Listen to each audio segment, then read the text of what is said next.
Pernah nggak sih kamu merasa hidupmu seperti mengikuti arus? Mau itu cara berpikir, gaya hidup, bahkan kepribadian. Apakah benar-benar berasal dari diri kita sendiri? Menurut Erich Fromm, manusia modern sering tidak sadar bahwa dirinya banyak dipengaruhi oleh lingkungan sosial. Cara berpikir, gaya hidup, bahkan cara seseorang menilai dirinya sendiri sering dibentuk oleh standar masyarakat, media sosial, dan tuntutan lingkungan. Menurut Erich Fromm, manusia bukan hanya makhluk biologis, tetapi juga makhluk sosial. Kepribadian manusia dibentuk oleh lingkungan, hubungan sosial, dan cara manusia bertahan dalam hidupnya. Fromm banyak dipengaruhi oleh pemikiran Marx dan Freud. Ia percaya bahwa manusia selalu mencari cinta, kebebasan, dan makna hidup. Fromm menggabungkan pemikiran Freud dan Marx. Dari Freud, Fromm mengambil pemahaman tentang konflik psikologis manusia.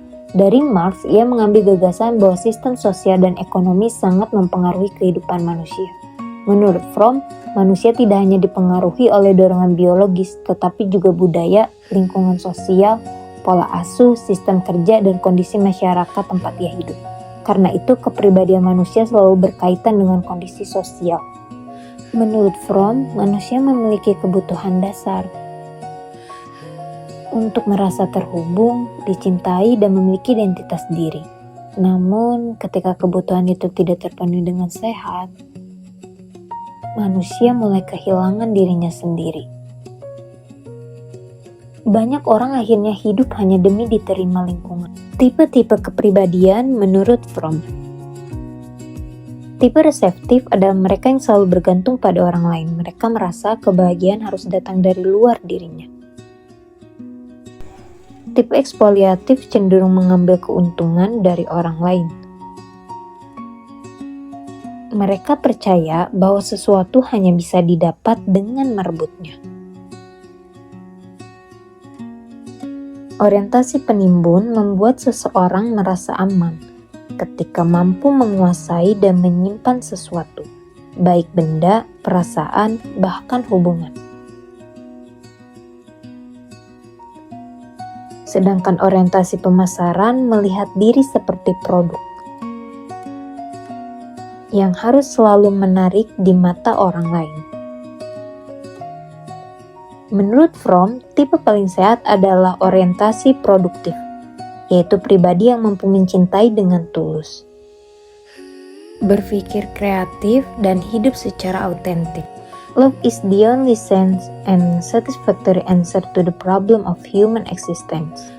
Fromm juga menjelaskan bahwa kebebasan seringkali terasa menakutkan. Karena bebas berarti harus bertanggung jawab atas hidup sendiri. Akibatnya, banyak orang memilih mengikuti lingkungan tanpa berpikir kritis. Mereka melarikan diri dari kebebasan demi rasa aman. Dalam buku Escape from Freedom, Fromm menjelaskan bahwa manusia sebenarnya takut terhadap kebebasan. Karena ketika seseorang bebas, ia harus mengambil keputusan sendiri, bertanggung jawab atas pilihannya, dan menghadapi resiko hidup. Akibatnya, banyak orang memilih mengikuti arus masyarakat karena terasa lebih aman dibanding menjadi diri sendiri. Fenomena ini sering terlihat di media sosial ketika seseorang mengikuti tren tanpa memahami dirinya, takut berbeda dan terlalu bergantung pada penerimaan sosial. Dari teori Erich Fromm, kita belajar bahwa kepribadian bukan hanya tentang siapa diri kita, tetapi juga bagaimana kita memilih untuk hidup. Pesan utama teori Erich Fromm adalah bahwa manusia harus berusaha menjadi dirinya sendiri secara autentik. Menurut Fromm, kesehatan mental yang sejati muncul ketika manusia mampu memahami dirinya, berpikir kritis, memiliki hubungan yang tulus, dan tidak hidup hanya demi pengakuan sosial. Di tengah kehidupan modern yang penuh tekanan sosial dan validasi digital, keberanian untuk mengenal diri sendiri menjadi hal yang sangat penting. Karena pada akhirnya, menjadi diri sendiri adalah bentuk keberanian terbesar manusia. Jadi, kamu sedang menjadi siapa?